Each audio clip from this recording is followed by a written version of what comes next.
Good afternoon, Bluebeamers. My name is Troy DeGroot with U Chapter 2, and I'm excited to partner with the team at Brighter Graphics to deliver world-class Bluebeam training and customization services so you can get the most out of your Bluebeam investment.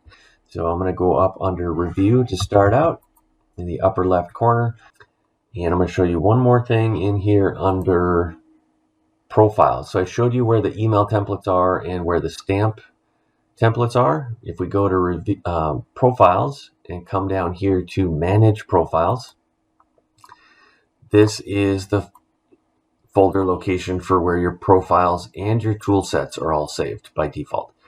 So that's kind of my trick to go find where these are. Sometimes I'll create, because I'm in here a lot, I created a shortcut on my desktop to get to this folder.